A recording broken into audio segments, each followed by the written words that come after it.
Welcome back to another episode of Built for Legacy. I am your host, Suheyl Hernandez, and today I am sitting here with this beautiful young lady, Jenna Morales. Hi.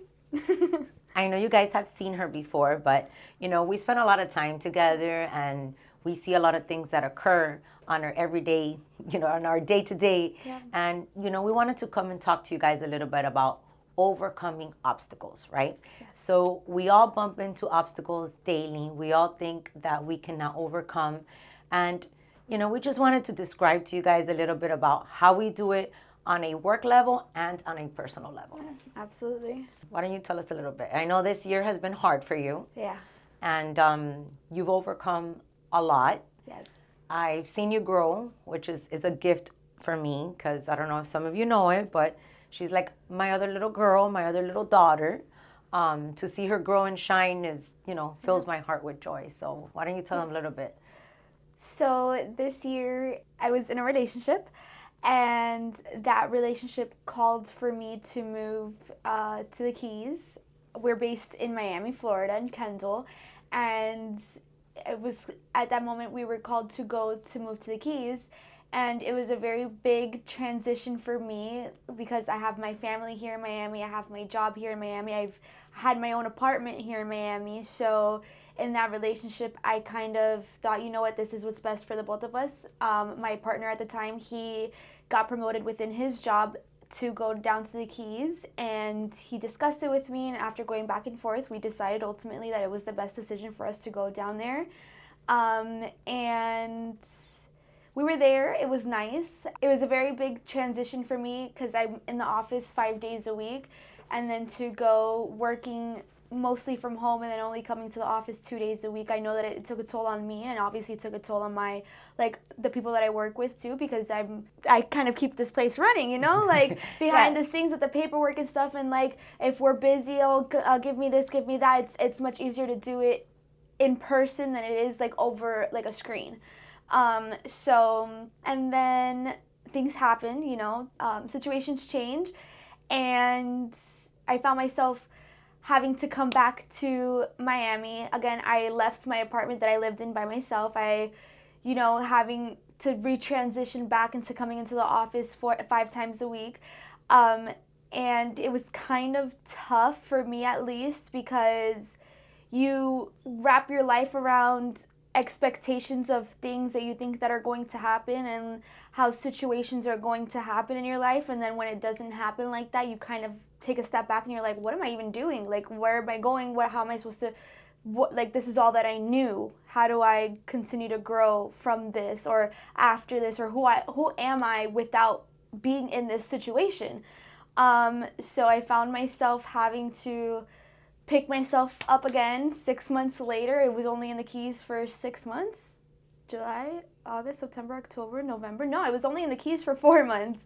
And yeah, I found myself having to start over. But honestly, as scared as I was to start over, I think it's been the best and the biggest blessing that I've ever had in my life. As much as I was scared, as much as I was trying to not stop the inevitable from happening, it still happened, and I'm really happy that it did. The reason why she's sharing this story is because, especially being a young lady, she felt that she couldn't cope, and she felt that she couldn't overcome. And like we always say here in this special little place, which is formed for this, faith was one of her biggest tools. Yes. And also the support and the dedication that she gave. She put so much effort from herself to be able to overcome this situation. And, she was in a tough one, but she learned how to get out. What would I tell you? Don't panic. Don't panic. Let's figure it out. We're going to figure it out, but don't panic. You can't panic. You can't press that panic button just yet. Only in certain emergencies. But as much as I thought it was an emergency, as much as I thought that my life was crumbling, they always say, a phoenix rises from the ashes, and I was in the ashes. I was like, what am I gonna do? What do I do? Every day I would call her. What do I do? What do I do? Please just give me these next 24 hours steps. What am I supposed to do? And then tomorrow we will reconvene, and you tell me tomorrow what do I need to do. But I couldn't figure it out, and so I realized, nobody's gonna come to save me. I have to save myself, and I have to keep my emotions in check, and I have to keep myself in check, because you can't control the actions of other people. You can only control how you react. And that was like one of the biggest things that I had to learn, because I'm quick to react and I'm quick to speak without like taking in information and weighing out all my options. Like, I'm very impulsive, so it kind of helped me realize, okay, like, we have to take a step back. We have to reevaluate all the options that we have right now. The best option, it probably isn't the best option. It might be the quickest or the easiest, but it probably not the best. So that goes also to talk about sacrifice, right? Because she sacrificed her life, and we also sacrificed on our end, because honestly, we do not like when people work from home. And it's not that we don't like for people to work from home, but here, it requires for people to be in here and help each other out and everything else. So it was a mutual sacrifice, right? Yeah. So there was a point where obviously she was tired of driving from the Keys to Miami. Yes. So she comes to tell me that she's gonna quit, right? Yeah. I remember, again, like, it wasn't an easy decision. It was very much like, I think that this is like the best option for me right now, because the drive from Isla Morada to Kendall is about a 2-hour drive with traffic, and I was doing that 2 or 3 times a week, and it was kind of killer, because you're spending 4 hours in a car going back and forth.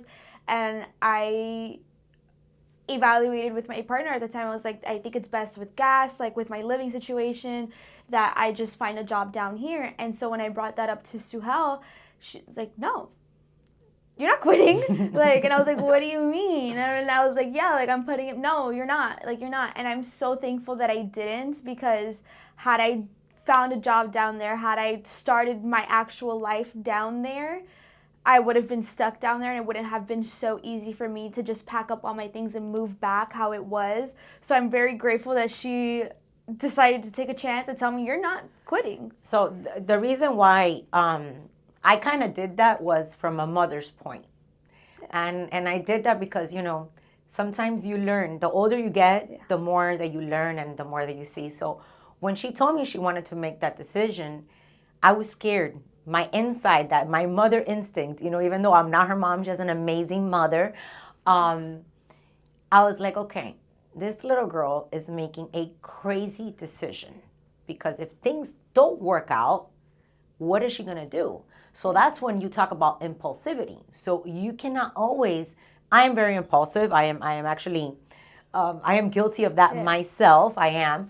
But like I say, you have to be careful when you act on impulsivity, because if she would have acted on impulsivity, then she would have been in another completely different situation. So yeah, that's pretty much the reason why I didn't want her to take that step. Not because I knew anything was going to happen, but because I was fearful that it did. And then what? Then you're all alone in the Florida Keys, because at the end, we're all far. And it's hard, and it's hard. Yes. So why don't you tell them, as a young lady, just like yourself, what helps you the most when you have to overcome situations? I think what helps me the most is like remembering that I'm not alone. As much as I look like I'm very outgoing and I have a lot of friends and I do a lot, I like to like hibernate, and I like to be in my humble abode by myself, and I like to be alone. But when you're alone with your thoughts and you don't have a good way to like express them, or have people who you trust to be able to say them out loud, they can start to eat your head. And the biggest thing for me was just remembering I do actually have a support system. As much as everybody wanted to tell me they told me so, as much as everybody wanted to, kind of be like, oh, well, you shouldn't have done this. I know I should have, but we're here now. And like, I felt so happy having like a good support system around me, that like I could just call you and cry, and you would just sit on the phone with me and cry. Like, I remember just calling her and I would just cry. It was the middle of the work day, and I would just cry and cry and cry and cry. And it felt good to be like, okay, like I actually have people who care about me, who want to see me like do better. So I can't just give up. I can't give up on myself, and I can't give up on them either. So just remembering that, everybody has their own lives and everybody's dealing with their own things, but if somebody loves you and you have people around you who actually love you and support you and care for you, they're just a phone call away, and that's something that I had to remember, and thankfully that I did remember, and yeah. So, now that you talked about that, I want to talk a little bit about that. And I want to talk about it because there's a lot of young ladies and young men, your age or probably even a little bit older, that suffer from depression and, anxiety. And I have that in my family. By the way, I am not giving any type of medical consultation. I am just saying that you should reach out to people, because a lot of times young people and older people as well make mistakes because they forget to realize that they do have people that love them. Yes. And sometimes when you feel down and you feel low, sometimes even speaking to a young child in the family will change you. So always to reach out to the people that that love you, it makes the whole difference in the world. And when you do that, it changes your perspective, it changes everything, and it gives you that strength to keep going. Because a lot of times when people make crazy mistakes, they make it because they doubt that they have people that love them, and that's not necessarily true. Absolutely. She would tell me, I'm alone, and I'm like, you're not alone. You're not alone. You have tons of people that love you, and you have tons of people that are here to support you, know. You may be physically alone, like in a house by yourself, but you're not emotionally, mentally, you're not alone. Like, you do have somebody that you can call. You do have somebody that just wants to hear your voice, because they're probably going through a bad time too. So you never know what another person is going through. So that's why I always say, like, move with kindness, move how you would want somebody to move with you, and like just giving somebody a call. Hey, like, I'm kind of down right now. Can we talk for a few minutes? I used to babysit you over the phone every night. By the way, tell them I never told you I told you so. No, she never told me she told me so. But I thought about it. I felt. That's how I felt. I felt like, oh my God, if it took me a long time to tell the people in my life what was going on, because I didn't want them to tell me I told you so. And nobody told me they told me so, thankfully. But that was what was holding me back, because yes, me and my partner separated. That we separated at least a month before I told everybody what was going on. So we were still in the same house, trying to cohabitate with each other, trying to figure out a life to live, no longer as partners but as friends, which it didn't work out. But yeah, it took a long time for me to be like, okay, I just need to like suck it up, and if they told me so, they told me so, and just go on with what I need to do, because I can't deal with it by myself. So that's another thing. A lot of us are afraid to tell others what's going on because we're scared to get judged. Yeah. Listen, you're always going to be judged. If you do good, you're going to be judged because you're doing good. If you do bad, you're going to be judged because of that. If you stay with your partner because you still love them, you're going to be judged. And if you get separated, you're going to be judged. At the end of the day, everyone has an opinion, and everybody loves to opinionate about somebody else's life without taking a good look in the mirror. So that's a big problem that we all have as humans, because I have them too. I have my bad moments. She knows it. There's days I walk in here and I'm not so happy. And even on social media, sometimes you guys see I'm not there for 2-3 days, and I'm not there because I fight my own battles, right? Like, I have my own battles. Absolutely. And life isn't perfect. Every situation that we bump into, it's a learning experience, and there's moments that it brings us down, but we got to remember, it doesn't matter how many times we fall. What matters is how many times we get back up. Yeah. And as long as you have, to me, it's faith. I mean, to me, to have faith is something very important.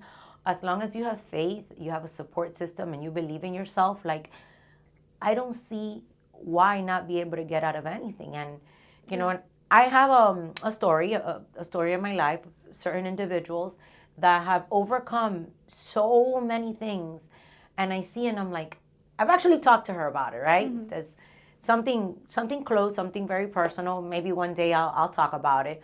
But we were having a conversation. I was like, listen, nothing is impossible. Nothing is impossible for Christ, and I want you to see this, and I want you to see this. Yeah. And when she looked at me, what did you tell me? There's no way. But there is always a way. Like, if you have faith in God and you have faith in yourself, and you want to do better, because you have to want to do better as well. You have to want to be a better person. You have to want to live a better life than the one that you're currently in. So as long as you have faith in yourself and you have faith in God, like, anything is possible. Anything is possible. And by the way, taking it a little bit off topic. So I told you when you texted me this morning, I was riding a bike. Yeah. And I'm going to talk about this because of the consistency. So I haven't ridden bike like in 3 weeks because of the weather, because of excuses. That's the truth. It's that we all make excuses. So today I went on a bike ride for the first time in 3 weeks. I was dying. And that takes me back to the consistency. So I typically do 4.5 miles between 12 to 15 minutes the most. You know how many minutes I took to do the 4.5 miles today? How many? 18 minutes every time. I ride 20. So it took me an extra like almost 5 minutes. Yeah, 5 minutes than what I usually more than what I usually take. And that comes down to, it doesn't matter what you're doing in life. And I'm using this as an example, but consistency. If I would have been consistent and I would have continued to ride my bike, I would have not been doing it in 12 to 15. Yeah. I would have been doing it to 10 to 11. 10 to 11, yeah, right? Absolutely. So that goes back to like the whole consistency thing. And that's with everything. You got to be consistent with your life. You got to be consistent with your work. You have to be consistent with your gym if that's what you like to do. Yeah. And anything that you do in life. Because one tip that I always give my clients, and it's, you can start and you can do everything perfect for 3 months. Not get the results that you want, and now stop and not do anything for 1 month. When you start back up, you're starting from zero. Yeah. And that is something that is super, super, super important to keep in mind. Yeah. And we do that with anything. And that's something that I like. Yeah, absolutely. Like they say, like you can go, and I'm sure we're coming up on the new year now, and I'm sure that most of everybody's New Year's resolution is to start going to the gym. It's one of mine, so I'm not hating.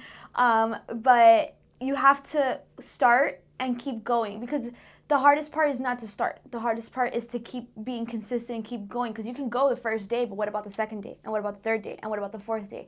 So as long as you're showing up for yourself and not forgetting like why you're doing these things. And I feel like a lot of people see like a bit of result like this and then they stop. But you want to see the bigger picture of it all. So you have to keep going, and even if it takes you 5, 6 months, 7 months to get to your goal, you're still working towards it, and you're going to get there one day. Even if it takes longer than what you expected it's going to happen. So I think you being consistent, because you can be consistent for 6 months, give up. How do you not know that the 7th month was going to be your big break? You know? So that's something too. People say, oh, it didn't work for me. It's not that it didn't work for me. It's that you quit too quick. Yeah. You quit too quick. You quit before it happens. It happens. You just have to have patience. Yeah. And again, for all the entrepreneurs that follow us and see us, it's not easy. It doesn't happen overnight. Even when everything looks like if it's shining, every day we have obstacles. So we could either choose to drown in our obstacles, or we can choose to keep fighting. Yeah. So like my mother says, when you face the bull, you hit it. Yeah. You hit it until head on. And you ride on. And that is very important, for us to take that into consideration and absolutely. Mind. So I was gonna ask you something else. Yes. What do you have? Because everybody now is gonna start like planning our goals. Yes. Our goals for 2026. Not only our goals, but what do you want to achieve in 2026? What do you want to be consistent with? What are you willing to commit at least 21 days to form a habit? That's what they say. I'm not a medical professional. There's a lot. My top 3, I think, would be to stop vaping. Yes, I would love to stop vaping. I do it socially, recreationally, but it's not good for you at the end of the day. So that's something that I would love to stop doing. I am going to get my real estate license in 2026, hopefully before then, within these next 2 weeks, 3 weeks that we have left of 2025. And this is throwing a shot in the dark, but I would love to buy a house in 2026, maybe towards the end of the year, if everything goes the way that I am planning and that I hope. And we all know it's all in God's hands, but I would love to buy just a little house, just buy something, have it under mine, like have something that's mine. So those are awesome goals, and I know that you will achieve them. Yeah. But if you can't achieve one, it's because it's not the right time. Yeah, absolutely. Because everything happens in its time. Like a lot of us get frustrated. Like I get frustrated all the time because I don't think that I have reached the peak that I should have, being doing the same thing for so many years. But I look back and I understand that if it hasn't happened, it's because it's not the right time. Yeah, so absolutely. I am sure that you're going to achieve all those goals. Thank you. And if you don't, we're going to keep working towards achieving them the next year. And like I said, it's going to happen. It's going to happen regardless, just when the right time is. And that doesn't mean to give up because you're not seeing that it's not happening when you want to. Because if you give up, it's not going to happen at all. So you miss 100% of the shots you don't take. And Michael Scott said that from The Office. But you don't know unless you try. And you got to keep trying because, again, you could do something for 6 months, stop. How do you not know that next day, the day after you quit, what is going to be your big break? So that's something that I would like to remind you as well. I know that it's been years in the making and it's been a long time coming, but it's going to come. So you just got to keep pushing, keep being resilient, keep being strong. And yeah. And what are your goals for 2026? Well, Jenna, don't put me on the spot because I do not want to reveal my goals at the moment. Okay. But I do have goals. I probably have more than 3 that I would like to achieve in 2026 since I'm a little older, right? and there's milestones that I would like to reach. But if I don't reach them in 2026, I'll reach them in 2027. Absolutely. And if not, when God wants me to reach them, and there's one thing that's for sure. No matter how hard life gets, I might be weak at times, but I'm not going to give up. Yeah. So. Absolutely. I know. I want to thank you for taking the time to sit here with me. Of course. Thank you for having me.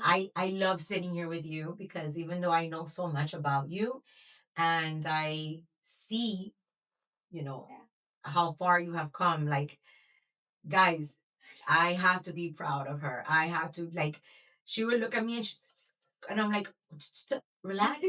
What are we doing? No. Yeah. So to see that change in like about a year and a half or so, it's been a blessing to me. And again, thank you for sitting here. Of course, thank you for having me. Thank you for having this space where people feel comfortable to come in and talk about the things that are on their mind, what they're looking forward to, what they want to achieve, what they've already achieved, and you've created a great space for that. So keep it going. I'm glad that you like it and that others like it. If you guys want to be part of this show, you can go to SuheylHernandez.com. There is a form there where you can fill out, and I would love for you to come and be my guest. Thank you for watching another episode of Built for Legacy. Don't forget to hit like, follow me on social media, and until the next episode. Thank you.